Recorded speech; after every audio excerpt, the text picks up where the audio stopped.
Hello, everybody. Thank you for tuning into the Liberty Report. Today is Friday, and this is the day we do Mythbusters. Our co-host is Chris Rossini. And Chris, what do we have on our schedule for today? Good morning, Dr. Paul. Today we're going to talk about government-managed healthcare. Decades ago, politicians and their politically connected corporations began their attack on free market medicine, and as regulations and subsidies have gone up, so have our bills and the wait times to actually get care. We recently came across an older article by Hans Hermann Hoppe, and it still applies today. So let's talk about how to go back to the free market. Number one, Hoppe recommends that we abolish all licensing for medical schools, hospitals, pharmacies, and medical doctors. Now that may seem extreme to most people today, but please talk about how important it would be to actually get rid of licensing. Yes, it would be a big issue, and a lot of people consider this very, very radical. Now, Hans Hoppe is a libertarian and a purist on everything that he does, and yeah, it was even Milton Friedman that made the point early on, many years ago, that licensing is very bad, and even doctors shouldn't have to go through licensing. So I think it's hard for a lot of people to understand, because they've been conditioned for the last 100 years that government has to be there to take care of us. And what would happen? Would anybody get to practice medicine? No, the only people that would get to practice medicine are the people who the patients will go to. I mean, they don't, they're not likely to go to the barber to get brain surgery done, you know, this sort of thing. I mean, there's a little bit of common sense, but there would also be, if you had no licensings of doctors, you would have people that would monitor doctors, there would be lists, and you would know qualification. Besides, most people find their doctor from somebody else, somebody in the family or a neighbor, and you check him out. Do you like him? Is he good? And where does he practice? Where did he graduate? You know, that is probably 99% of it. It has nothing to do with the fact that, oh yeah, he has a Texas license, and that makes him, you know, a very authentic, and he's not going to do any harm. Now, I don't think the licensing has had anything to do with helping people pick their doctor. But you know, it wasn't always like this, and the one thing that we can date this to is in 1910, there was a lot of complaints prior to that time that, you know, there were too many medical schools and some weren't real good. There were too many doctors, and government had to be involved. So they had this Carnegie Foundation investigation, which was supported by the medical profession, the AMA, and many others. They were going to out and check on this and then write a report, which was called the Flexner Report.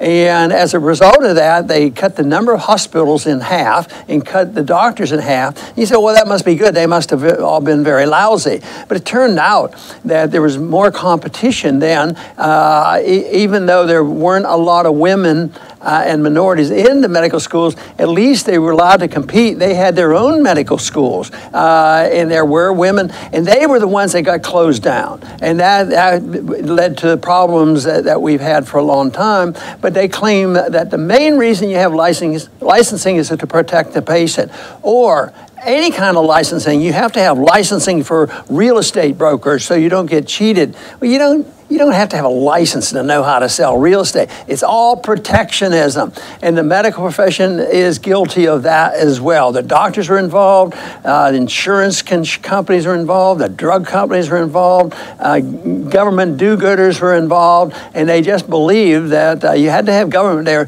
to protect the patients, but it was really there to protect the monopoly. They couldn't have had a monopoly if they wouldn't have had the government involved.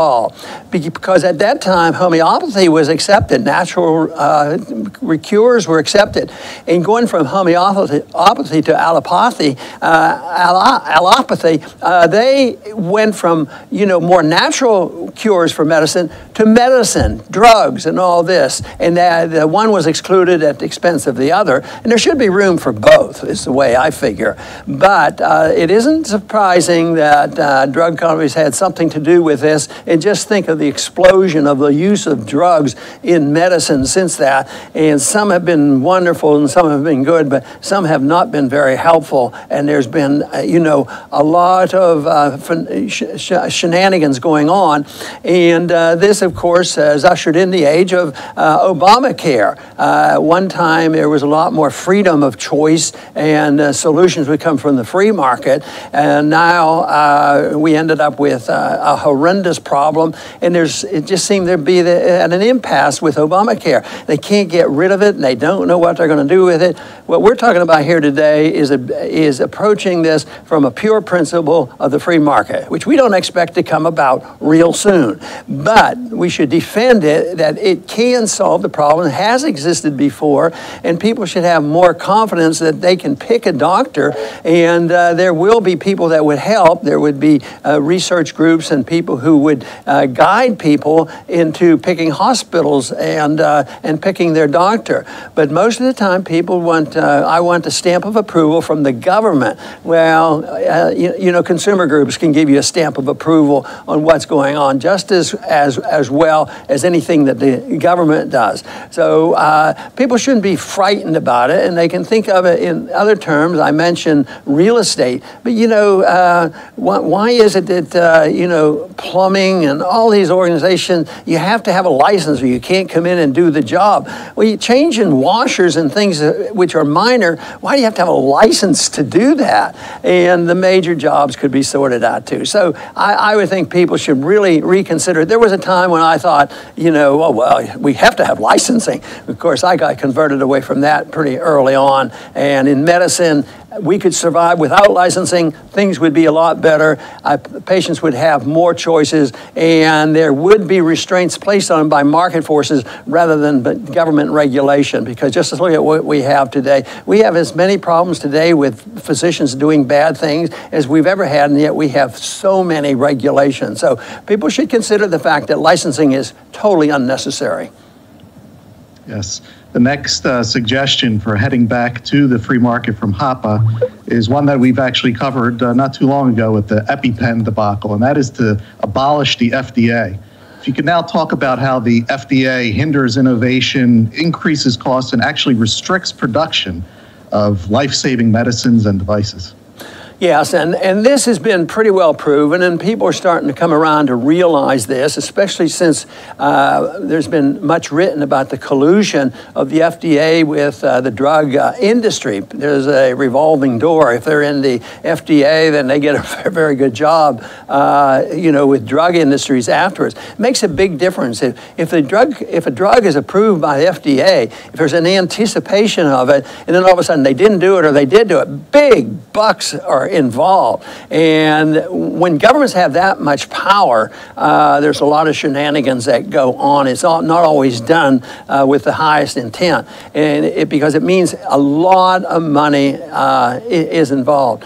The FDA, came in at the beginning of the last century, just like that Flexner report that destroyed, the private market. The FDA came in 1906, and yet it's grown exponentially. It's much worse than it was at the beginning, but it's very much involved. And now it's intertwined with the insurance companies, and it's just an outrage what happens under today's conditions. We have a system of corporatism. We don't have socialized medicine, but we don't have free markets. People seem to, and even the Obama administration seemed to accept corporatism, which is a slightly milder form of fascism. And that was the purpose, was to try to provide medical care and pretend that it was going to be better, but we wouldn't have to have socialism. But drug companies have to listen to the FDA, and like you mentioned in the question, it sometimes delays things a whole lot. And there have been studies about how many thousands of people died because there was a pretty good drug that was delayed 1, 2, 3, 4 years. In a free market, what happens if you're dealing with a drug and there's a pretty good chance it's going to work, you don't have to wait for these years and years of testing, safe and effective, and the politics of it all. So this is delays that wouldn't be necessary. what would happen is if a drug company, a reputable drug company came out, we're working on a drug and the preliminary studies, it does really help this particular cancer, even in dire straits. If the company goes and the doctor goes to the patient and say, this is a test drug, it's not proven, and if you want to be in this test, there's a chance, but there's no guarantees. If you guarantee people, if in the free market, if you guarantee, oh, this is a cancer cure, and you have people like that, and this is going to take care of it, and falsely, promise, that would be wrong. But this would speed things up. It could speed them up by years and years. And of course, the more competition involved in that, the better. Right now, it is a horrible mess with Obamacare. Anybody who wants to go it on their own in their medical care and decides, well, I'm going to buy my drugs, I'm sick and tired of this insurance and all, you might walk in, and I've had the experience, walk in and they say, oh, your copay is $10 and this is the medication. And they might not find the paperwork. I said, well, just let me pay for it. I did this not too long ago because there was a little bit of mix-up. Let me just buy the medication, and it was for a member of the family, and it was $1,000. It's just unbelievable. And what they want to do so often is they want to push the collusion of the drug industry into the insurance business, and it's very, very damaging to the marketplace. The FDA does not protect us against bad drugs. The government causes a lot more harm, a lot more expensive, a lot more delays, and really a lot more deaths. Another thing that annoys me with the FDA was traditionally you get the stamp of approval of the FDA. The doctors aren't going to have the information to test it, and it's been very tempting to say, FDA approved, they must have done a lot of testing, they say it's okay. Then you do it, and 5 years later, 10 years later, oh, big mistake, then there's a bunch of lawsuits. So it's encouraged doctors not to be as vigilant as they should be and be suspicious of these drugs because there's way too many. And there was a time when I was a little bit more naive, and I thought, well, they wouldn't do anything just for profit. Yeah, well, I've sort of softened my stand on that. I think they do a lot in the drug industry just for profit. Just look at the EpiPen fiasco there and how they maneuver government and get their monopolies. So yes, they do something for their pocketbook. Not every one of them, but there's a bunch. It's driven, and it's not driven by honest profits. It's driven by deceitful and fraudulent profits, and that's why I don't like the FDA. Yes, next necessity to head back to free markets is to deregulate the health insurance industry. Unfortunately, health insurance has been turned on its head. It can hardly even be called insurance anymore. In fact, Peter Schiff recently tweeted something I'm going to read. It was very enlightening, and this is what he said. He said, health insurance is what healthy people buy in case they get sick. It's not what sick people buy to pay their medical bills. Please talk about that, Doctor. Well, this is what has happened. They try to force everybody into it, and it hasn't worked. People are rebelling because it costs too much, because they're making people who are healthy and should be able to get cheap insurance. So if you're 18 or 20 in very good health and you don't smoke and you don't drink, the insurance company wants to give you a policy that in the free market would be renewable for life. This is quite a bit different than creating this system of government and insurance. And the insurance companies liked Obamacare, except when the mandates came or the price controls come. But the mandates were that, well, if somebody leaves one job and goes someplace else, they have to change insurance, which is wrong. Your insurance should go with the patient, not with your job. So they go on and well, I understand that you've had such and you've had diabetes and this sort of thing. So we're going to rate you or not give you insurance. And that wouldn't happen in the free market. But what they're saying, you must give. And it's sort of like us living on the Gulf Coast, that we don't have to buy wind insurance until we see the storm in the Gulf, and then we worry about hurricanes. Well, nobody does that. You don't go buy car insurance after you have your accident, and you don't buy car insurance to take care of maintenance for your gasoline and oil and little things like that. And that's what medicine is all about. They say, we pay for everything. We take care of office costs. You need to get the doctor-patient much closer, and the doctor and the patient should look each other in the eye and say, well, you come to my office and I'm going to charge you $50, $100, or whatever it is, instead of saying, oh, we'll check on the insurance company. And then they go and then they start fighting over what they're allowed to do. Once they set this, it's idealistic, but then they run into trouble. The cost goes up. It becomes bureaucratic, and nobody is happening. And they try to stick to the bill, stick the bills on the people who aren't sick, and so it isn't. Schiff is absolutely right. This is not insurance. It's prepaid services by taking money from one healthy group and taking care of somebody else. And they say, well, that's inhumane. Somebody has to take care of them. Well, where did they do it before? How did they do it before Obamacare? You know, and I tell people I practiced medicine before they had Medicare and Medicaid, and there wasn't this kind of a problem. So I think there wasn't a problem that created this monster. It had the special interests. The medical professions wanted a monopoly, the drug companies, the insurance companies, and they all came together and they created the problem. And then we have this huge bureaucracy in medicine that is very costly. So it is a consequence of our bad laws. And one of the most important things that I just mentioned, I think, is people should have a much better choice on insurance. It should be deregulated. You should be able to buy it in any state, and you should be able to get the insurance when you're young. An insurance company then should be able to give it to you and guarantee it. But if you change jobs, then you have this monster. But the tax code did this because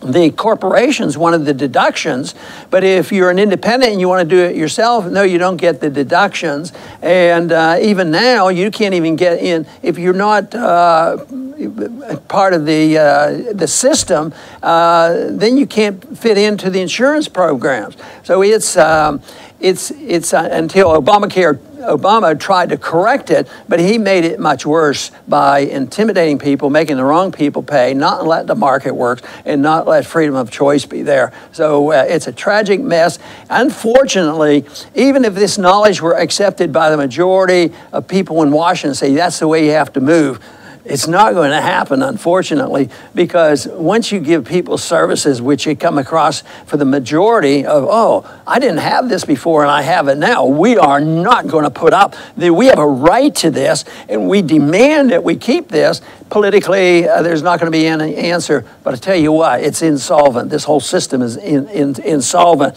There's $128 trillion of unfunded liabilities, mostly in Medicare, Medicaid, and Social Security, and there's reasons why that's not going to continue because population is going down and expenses are going up, and the predictions are always wrong. So we have a ways to go before the solution. I think we'll have to face the medical care system a lot. When the crash comes and have to have a decision. That's why I encourage people to really look into alternative cares and individual care. There's still a few options left where you can get private care under these circumstances, but it's going to be more difficult as time goes on. Right. And finally, Dr. Paul from HAPA, it's a suggestion back to freedom that most people do not want to hear, and that's to get rid of Medicare and Medicaid, and that's never an easy sell, especially after many decades of being subsidized by the government. Nobody wants to hear that it's heading towards ruin. However, the facts are the facts, and since they've been implemented, healthcare has been in decline. So if you could finish the show on why it's important to get rid of these two socialist programs. Well, we have to because they're totally insolvent. The number of people employed in medical care now, and just recently the job report showed there was a tremendous increase in medical jobs. And they didn't separate them from government and private, but even if it's private, it's government because they're probably working on insurance forms and the bureaucracy.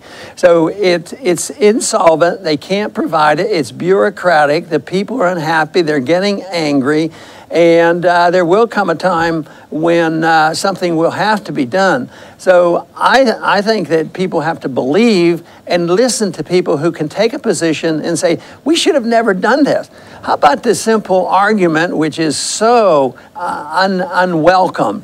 Where do you get the authority, moral authority, to steal from somebody who takes care of themselves or is in good health and take it and subsidize somebody else who drinks too much and has cirrhosis of the liver and he wants a liver transplant? And you are obligated by law to take money from that person and take care of somebody else. So that is not going to work. Eventually, it's going to stop. But people believe they have a right to medical care, and that's why they're not going to give up on this easily.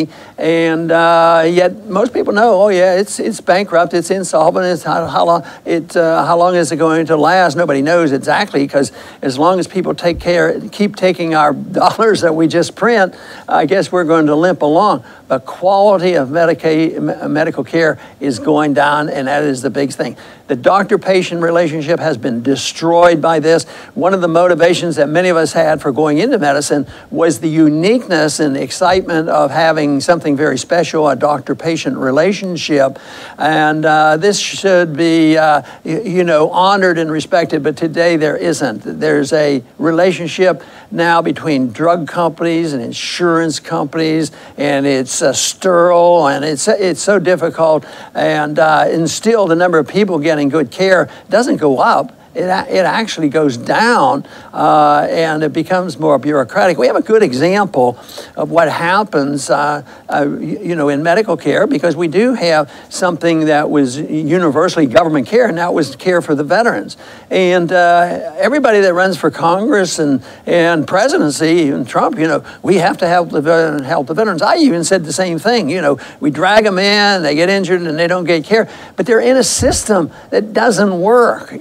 The veteran hospitals, it doesn't work. So that should be an example of why we should change it. As far as taking care of that problem, we ought to just give them an insurance policy and let them go get private care. Probably at a lot less cost than running government hospitals. But unfortunately, is not the case. But this boils down to the special interest that I mentioned on how 100 years ago it was moved to get a monopoly control by all the special interests. And also, the moral principle is that whether or not medical care is a right. It's not a right. You have a right to your life. You have a right to your liberty. You have a right to your property that you earn, and that is it. You don't have a right to take something from somebody else because you need it. And medical care has been very susceptible because it's emotional, and they can't quite. And I understand it. I happen to be in medicine. I want to take care of people who are sick. That's why I don't like this type of program. But it's susceptible because people get emotional and say, oh yeah, we have to do it. But we ought to look at it on principle, the morality of it all, the moral right, the practicality of it, because it doesn't work. And of course, you could have the old-fashioned argument, there is no authority in the Constitution anywhere that gives the federal government the authority to run medical care for the whole country. And those few principles would solve our problems, but it's not going to happen this week. Let's just keep working on it so people understand and have confidence that freedom does work.